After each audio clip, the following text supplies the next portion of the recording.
ये है जानो जंक्शन।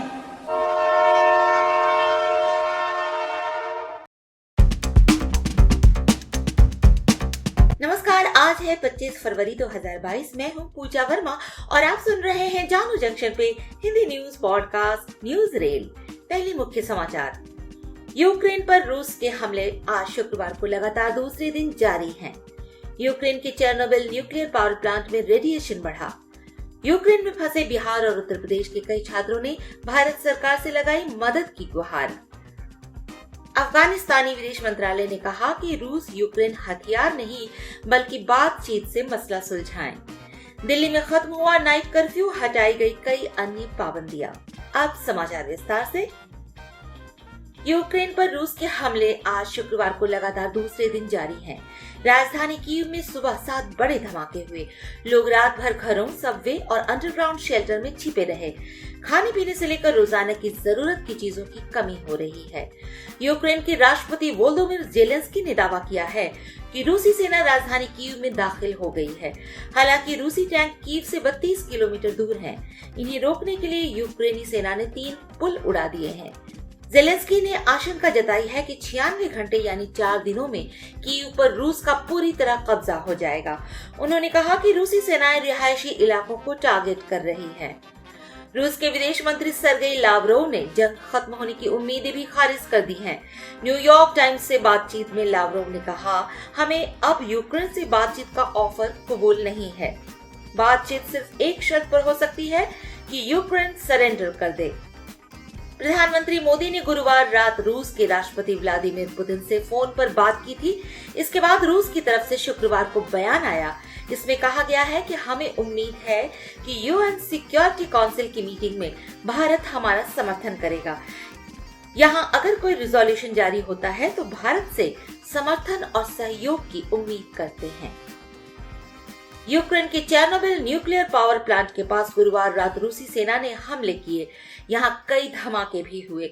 इसके चलते इस एटमी प्लांट में रेडिएशन लेवल बढ़ गया है। यूक्रेन की न्यूक्लियर एजेंसी ने इसकी पुष्टि की है। इस इलाके में रहने वाले हजारों लोगों को रेडिएशन लेवल बढ़ने से जान का खतरा पैदा हो गया है।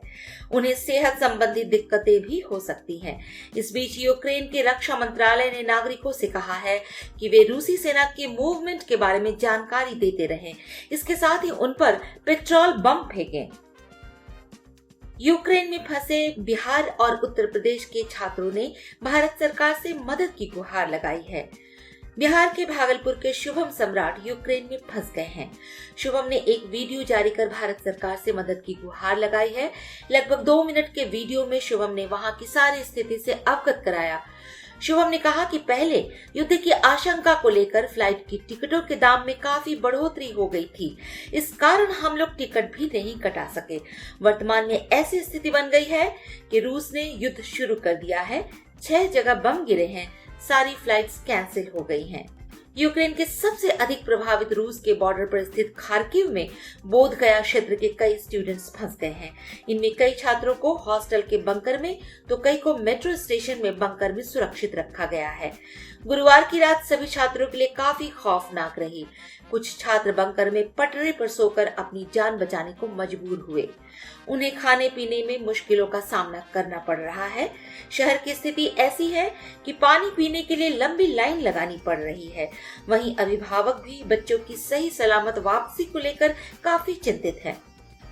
चरखी दादरी के दीपक सांगवान के लौटने से उसके परिजनों ने राहत की सांस ली है। दीपक ने बताया कि उसकी यूनिवर्सिटी के साथ एक कॉलेज को भी उड़ा दिया गया है। दीपक ने बताया कि फिलहाल यूक्रेन में 2 दिन से माहौल ज्यादा खराब हो गया है। बच्चे यूनिवर्सिटी के हॉस्टल में ही नजरबंद हैं। किसी तरह वह दूसरे देश से होते हुए अंतिम फ्लाइट से घर पहुंच पाया है। अब तो एयरबेस और एयरपोर्ट भी ध्वस्त कर दिए हैं। बता दें कि दादरी जिले से करीब 20 बच्चे यूक्रेन में फंसे हुए हैं। रूस यूक्रेन के बीच जारी जंग में तालिबान ने दोनों देशों से शांति की अपील की है। तालिबान ने कहा कि दोनों बैठकर सभी मसले हल करें। विदेश विभाग ने कहा कि युद्ध में शामिल देश ऐसा कोई भी कदम न उठाएं जिससे हिंसा और भड़के। हम युद्ध में फंसे नागरिकों को लेकर फिक्रमंद हैं। अफगानिस्तान विदेश मंत्रालय के प्रवक्ता अब्दुल कहर बाल्खी ने कहा कि तालिबान पूरे मामले पर नजर बनाए हुए है। इस युद्ध में तालिबान किसी का पक्ष नहीं ले रहा है। यूक्रेन में रहने वाले अपने देश के लोगों से हमने संपर्क बनाना शुरू कर दिया है। उनकी वतन वापसी के लिए हर मुमकिन कोशिश की जाएगी। हालात सुधरते ही उन्हें वापस लाया जाएगा। डीडीएमए की बैठक के दौरान आज शुक्रवार को दिल्ली में नाइट कर्फ्यू हटाने का फैसला लिया गया है। साथ ही कई अन्य पाबंदियों में भी छूट दी गई है। गौरतलब है कि अभी तक दिल्ली में रात 11 बजे से सुबह 5 बजे तक का नाइट कर्फ्यू लागू था। इस दौरान बिना किसी कारण के घर से निकलने की इजाजत नहीं थी, लेकिन अब दुकानों और रेस्तरां को खोलने और बंद करने की समय सीमा को समाप्त कर दिया गया है। डीडीएमए की बैठक के दौरान मेट्रो और बस के यात्रियों को भी राहत दी गई है। अब मेट्रो और बस में यात्री बिना किसी रोक टोक के सफर कर सकेंगे और इस दौरान लोग मेट्रो में खड़े होकर भी अपने गंतव्य तक पहुंच सकेंगे। इसके साथ ही बिना मास्क के पकड़े जाने पर लगने वाली जुर्माना राशि को भी घटा दिया गया है। पहले बिना मास्क के मिलने पर 2000 रुपए का चालान काटा जाता था, लेकिन अब 500 रुपए का जुर्माना लगाया जाएगा। आज के लिए इतना ही। सुनते रहिए जानो जंक्शन पर न्यूज रेल।